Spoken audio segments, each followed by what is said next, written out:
Hi guys, welcome to my YouTube channel. আজি মই আপোনালোকৰ কাৰণে দুটা বা তিনিটা ৰেচিপি লৈছোঁ। তিনিটা নকয়, সাধাৰণতে দুটা বুলিয়ে কৈছোঁ, কাৰণ বহুত দিনৰ মূৰত আজি আপোনালোকক ব্লগৰ মাজত মই লগ পাইছোঁ।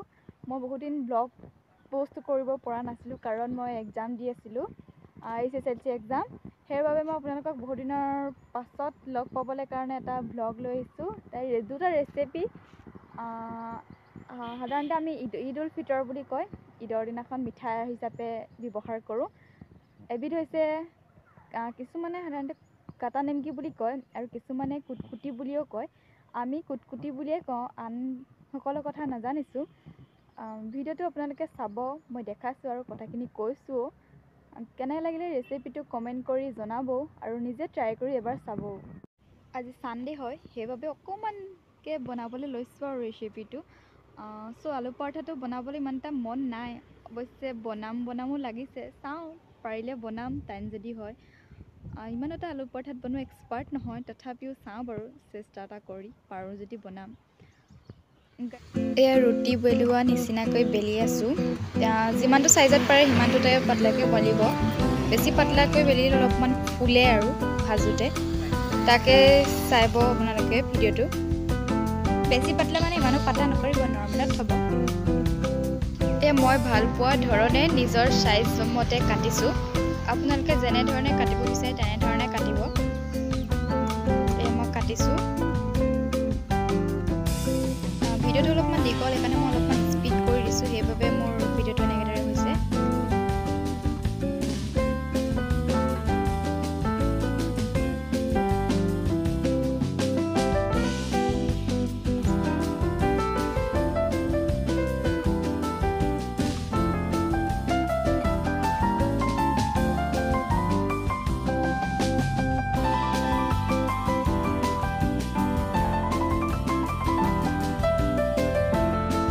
বৰ্তমান মোৰ এইখিনি কটা হৈ গৈছে। এতিয়া ভাজিবলৈ মই কেৰাহীত তেল দি উতলিবলৈ দিলোঁ। অকণমান উতলিব দি তাত দি দিলোঁ।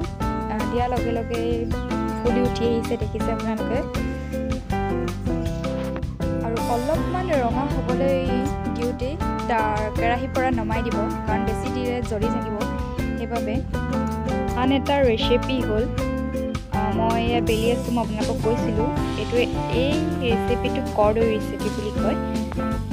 কৰ্দৈ, আন কোনোবাই বেলেগ কিবা ক'বও পাৰে, আমি সাধাৰণতে কৰ্দৈ বুলি কওঁ। এনেধৰণে বেলি কাটি গোল কৰি কৰ্দৈ টাইপত, অলপমান কৰ্দৈ তাৰমানে আমি খাওঁ, আমি দৈ, এইটো হ'ল কৰ্দৈ টাইপত। আৰু বস্তুটো বেলোতে সাধাৰণতে বহুত পাতলা কৰি বেলিব, কাৰণ ফুলাত অলপমান সহজে পুৰে, তাৰমানে ধুনীয়াকৈ ফুলি উঠে বস্তুটো। আৰু যোনটো আমি কাটোঁ, সেই কাটোটো এটা ছেট হৈ তাৰমানে ধুনীয়াকৈ কাটো ওলাই পৰে। এনেকৈ ধৰণে পাতলা কৰিব, পাতলা কৰিলে বেছি ভাল হয়। আৰু হ'ল আমাৰ এয়া আমি কেৰাহীত দি দিলোঁ। তেল যেতিয়া গৰম হৈ উঠিলে, পূৰা গৰম হ'ব দিব। উঠিলত মই ভাজি নমাম আৰু ৰঙা হৈ গ'লে অকণমান। এয়া চব ক্লিয়াৰ হৈ ৰেডি হৈ গ'ল। এতিয়া মই টেমাত ভৰাব লৈছোঁ। ঠাণ্ডা হ'লে টেমাত ভৰাব দেই, নহ'লে টেমাটো গলি যাব পাৰে বাই চান্স। আলু চপ বনাবলৈ আলু বইল কৰিব লৈছোঁ। এয়া বইল কৰি হ'ল, এয়া নমাই ল'লোঁ। নমাই ধুনীয়াকৈ সিজিছে। তাৰ পাছত মই বাকলিখিনি আঁতৰাই ধনিয়া দি দিলোঁ। এতিয়া মই ইয়াত অকণমান মেগী মছলা দি দিম, অলপ ভাল লাগিব।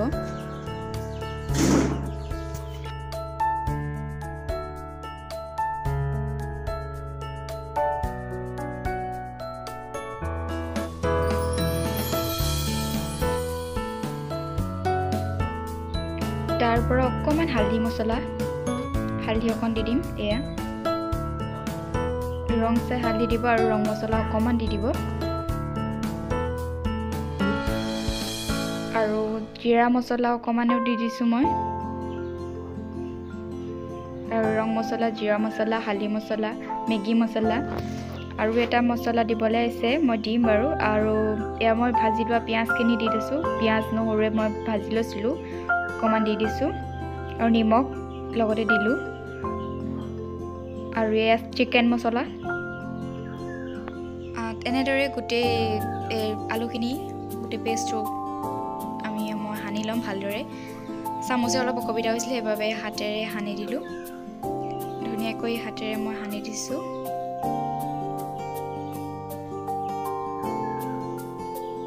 এইটো বাৰু ৰেচিপিটো মই ইউটিউবতে চাইছিলোঁ, হ'লেও মই অলপ চলপ আগে পিছে জানিছিলোঁ। তথাপি ইউটিউবত চাই পেলাই বোলো ট্ৰাই এটা কৰি চাওঁ বুলি মই বনালোঁ। এনেদৰে অলপমান গুড়ি হ'ব দিব। যেতিয়া ময়দা, তাত ৰিফাইন তেল, অলপমান ৰিফাইন তেল নিজৰ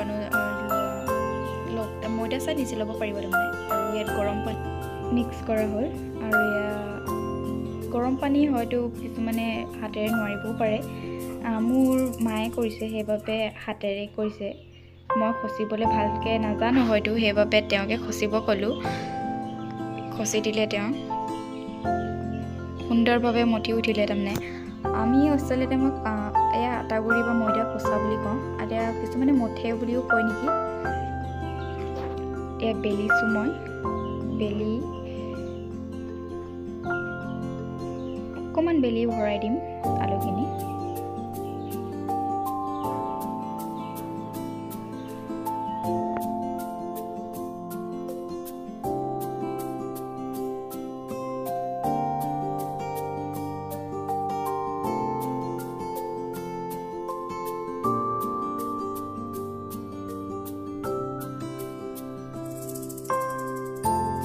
এনেদৰে অলপমান ভালকৈ হেৰি কৰি ল'ব, নহ'লে বেছিকৈ ওলাই যোৱাৰ চান্স থাকে। ময়দা অকণমান দি ভালকৈ বেলি দিছোঁ। লাহে লাহে বেলিব। মোৰ ভিডিঅ'টো অলপ স্পীড কৰি দিয়া হৈছে, সেইবাবে অলপ হেৰি গৈছে। আৰু দেখিছে যে চাইডে চাইডে অকণমান ওলাই গৈছে। কিয় ওলাইছে জানেনে? মোৰ পকত তাৰমানে অলপমান পানী বেছি হ'ল নেকি, আলুখিনি অলপ বেছি সিজিলে চাগে, সেইবাবে তেনেধৰণৰ হৈ গৈছে।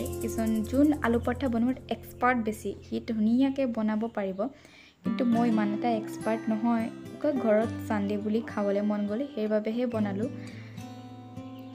তথাপিও বনাই পেলাই বেছি বেয়াও নহ'ল, অলপমান ঠিকেই হ'ল বাৰু। সেই ছাইডত দেখি আছে সেইটো পৰঠাটো ধুনীয়াকৈ উঠিছে, ফুলিছেও বাৰু।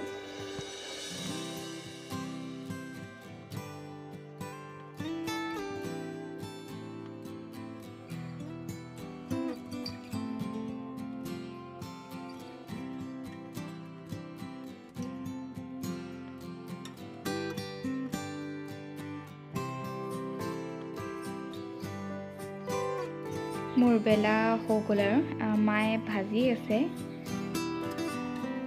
এয়া ভজা হ'ল। ভজা হোৱাৰ পাছত দেখাইছোঁ, ইমানো এটা বেয়া হোৱা নাই, দেখিছে ভালেই হৈছে। অলপমান সেইটো চাইডে চাইডে ওলাই আলোঁ আৰু ইমান এটা তাৰমানে নোলোৱা কৰিব পৰাটো হেৰি নাই ন। Thank U guys. আজিৰ ভিডিঅ'টো ইমানেই। লাইক কমেণ্ট শ্বেয়াৰ কৰিব।